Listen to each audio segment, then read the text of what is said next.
Bismillahirrahmanirrahim. Assalamualaikum warahmatullahi wabarakatuh. Halo teman-teman semua, apa kabarnya hari ini? Semoga teman-teman semua selalu dalam keadaan sehat dan juga tetap semangat ya dalam belajarnya. Baik teman-teman, hari ini kita pelajaran tarikh Islam gitu ya. Nah, hari ini kita akan membahas tentang hijrahnya Rasulullah Shallallahu Alaihi Wasallam ke Madinah.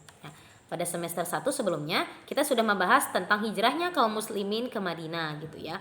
Namun ternyata diketahui saat kaum kafir Quraisy mengetahui hijrahnya kaum muslimin ke Madinah, nah mereka menyusun strategi dan mereka langsung gitu ya, mereka langsung mencegah ya orang-orang yang memang kaum muslimin yang memang belum hijrah ke Madinah gitu kan. Nah, dan mereka juga mengatur bagaimana caranya supaya orang-orang kaum muslimin yang sudah hijrah ke Madinah itu bisa kembali lagi ke Mekah seperti itu. Baik, sekarang kita lanjutkan gitu ya. Karena pada saat kaum muslimin hijrah itu Rasulullah belum ikutan hijrah. Nah, sekarang kita bahas bagaimana cerita tentang hijrahnya Rasulullah Shallallahu Alaihi Wasallam. Nah, tentunya sebelum melaksanakan hijrah, Rasulullah Shallallahu Alaihi Wasallam itu melakukan prepare atau persiapan gitu ya, apa-apa saja yang harus beliau bawa untuk berhijrah seperti itu. Nah, kemudian Abu Bakar bertanya kepada beliau gitu kan, ya Rasulullah, mengapa sampai saat ini engkau belum juga hijrah gitu kan? Nah, akhirnya Rasulullah Shallallahu Alaihi Wasallam menjawab bahwasanya aku memang menginginkan hijrah, tapi aku sedang menunggu perintah atau wahyu yang Allah turunkan untukku gitu kan. Jadi intinya walaupun beliau seorang nabi dan rasul, beliau itu tidak seenaknya mengambil keputusan. Beliau itu menunggu ya gitu ya, sami'na wa ata'na, menunggu turunnya wahyu atau perintah dari Allah Subhanahu wa taala yang turun langsung kepadanya. Jadi pertanyaan Abu Bakar itu dijawab oleh Rasul seperti itu gitu ya, bahwasanya alasan Rasul belum hijrah juga karena menunggu wahyu gitu ya, menunggu perintah waktu yang tepat gitu ya. Kapan nih waktu yang tepat untuk aku hijrah gitu kan? Untuk hijrah gitu kan ya, menunggu perintah dari Allah Subhanahu wa taala seperti itu. Nah, akhirnya turunlah gitu ya wahyu tersebut, wahyu yang sangat ditunggu-tunggu Rasul gitu ya. Yaitu Quran surah Al-Isra ayat 80 ya, yang berbunyi seperti ini. A'udzu billahi minasyaitonir rajim. Bismillahirrahmanirrahim. Wa qur rabbi adkhilni mudkhala shidqin wa akhrijni mukhraja shidqin waj'al li min ladunka sultanan nasira. Artinya, dan katakanlah Muhammad, ya Tuhanku, masukkan aku ke tempat masuk yang benar dan keluarkan pula aku ke tempat keluar yang benar. Dan berikanlah kepadaku dari sisimu kekuasaan yang dapat menolongku. Quran surah Al-Isra ayat 80. Nah, setelah wahyu turun, setelah Rasulullah Shallallahu Alaihi Wasallam menerima wahyu, berangkatlah Nabi Muhammad Shallallahu Alaihi Wasallam berhijrah menuju Madinah. Nabi Muhammad Shallallahu Alaihi Wasallam dan Abu Bakar berangkat pada hari Kamis ya, tanggal 1 Rabiul Awal tahun ke-13 dari kenabian. Mereka berangkat pada malam hari agar tidak diketahui oleh orang-orang kafir Quraisy, seperti itu. Nah, kemudian gitu ya, para tokoh kafir Quraisy sudah mempersiapkan gitu ya para pemuda yang ditugaskan untuk membunuh Nabi Muhammad Shallallahu Alaihi Wasallam. Pada malam hari keberangkatan Nabi Muhammad Shallallahu Alaihi Wasallam, para pemuda kafir Quraisy sudah mengepung rumah Nabi Muhammad Shallallahu Alaihi Wasallam sebab dikhawatirkan Nabi Muhammad Shallallahu Alaihi Wasallam akan lari. Namun tentunya Rasul itu mempunyai strategi gitu ya. Jadi strateginya itu ketika memang rumahnya itu dikepung gitu ya, rumah Rasul itu dikepung oleh para pemuda kafir Quraisy, Rasul itu menyusun strategi. Strateginya di mana Rasul menyuruh Ali bin Abi Thalib untuk tidur di di tempat tidurnya Rasul gitu kan, untuk tidur di tempat tidurnya Rasul gitu ya, sehingga ketika ada salah satu pemuda kaum kafir Quraisy mengintip gitu ya, mengintip ke kamarnya Rasul, pas dilihat itu lega gitu kan, ternyata Rasul itu masih ada gitu kan, masih ada di tempat tidurnya. Akhirnya tertidurlah gitu ya kaum kafir Quraisy itu, tidur karena memang sudah malam seperti itu. Nah, kemudian setelah melihat kaum kafir Quraisy itu yang menjaga gitu ya, yang mengepung rumah Rasul itu tidur, Rasul akhirnya pergi gitu ya, pergi dari rumahnya secara diam-diam gitu ya, dari rumahnya pada malam hari untuk melaksanakan hijrah ke Madinah gitu, seperti itu. Nah, kemudian beliau itu ketika keluar gitu ya melaksanakan hijrah, Rasul menaburkan gitu ya, menaburkan pasir ke mukanya kaum kafir Quraisy itu dengan sambil berkata, alangkah kejinya mukamu, seperti itu.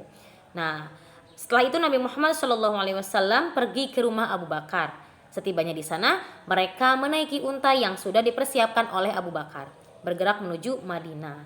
Nah, setelah kaum kafir Quraisy menyadari bahwasanya yang di tempat tidur itu bukan Rasul, gitu ya, ternyata itu adalah Ali bin Abi Thalib. Akhirnya kaum kafir Quraisy itu langsung gitu ya berpencar untuk mencari Rasul. Mereka mencari ke seluruh pelosok pelosok negeri itu gitu ya. Mereka mencari tempat-tempat yang memang bisa mereka jangkau untuk mencari Rasul gitu ya, untuk mencegah dan ingin membunuh Rasul gitu kan, seperti itu. Nah, akhirnya untuk menghindari pengejaran tersebut, Nabi Muhammad SAW dan juga Abu Bakar bersembunyi di Gua Thur. Mereka bersembunyi di Gua Thur gitu ya. Mereka terus mengejar dan memeriksa setiap tempat persembunyian. Akhirnya para pemuda kafir Quraisy sampai ke bukit-bukit dan gua-gua yang ada di sekitar Mekah. Bahkan sampai pula pencariannya itu ke Gua Thur. Di sekitar Gua Thur, para pencari itu bertemu dengan seorang penggembala. Ketika ditanya, penggembala itu menjawab, mungkin saja mereka ada di dalam gua itu, tetapi saya tidak melihat ada orang menuju ke sana. Nah, seperti itu. Kemudian Rasulullah SAW dan juga Abu Bakar pada saat itu mendengar langkah kaki gitu ya, langkah kaki yang menuju gua itu, gua tersebut di mana Rasul dan juga Abu Bakar bersembunyi. Nah, Maha besar Allah gitu ya. Allah menolong gitu ya, menolong Rasul dan juga Abu Bakar dengan cara gitu kan mengaburkan penglihatan kaum kafir Quraisy itu yang sedang mencari Rasul, dan gitu ya Allah perintahkan gitu ya kepada laba-laba untuk membuat jaring-jaring gitu ya di depan gua itu, sehingga jaring-jaring yang utuh gitu ya, sehingga mereka berpikir mana mungkin gitu kan Rasul dan Abu Bakar masuk ke dalam gua ini, sedangkan dalam gua ini tuh ada sarang laba-laba yang memang mungkin kelihatannya sudah lama adanya gitu kan, dan kemudian juga ada burung yang bertelur di dalamnya gitu, mana mungkin mereka kesini gitu kan. Logikanya ketika memang Rasul dan juga Abu Bakar masuk ke dalam gua tersebut, maka tentunya sarang laba-laba itu akan tidak ada atau dibuka gitu ya sebagai jalan untuk Rasul dan Abu Bakar masuk. Namun karena Allah Maha Baik dan juga memang pertolongan Allah gitu ya datang, maka dari itu Allah memerintahkan laba-laba untuk membentuk jaring-jaringnya sehingga bisa mengelabui kaum kafir Quraisy untuk tidak masuk ke dalam gua tersebut.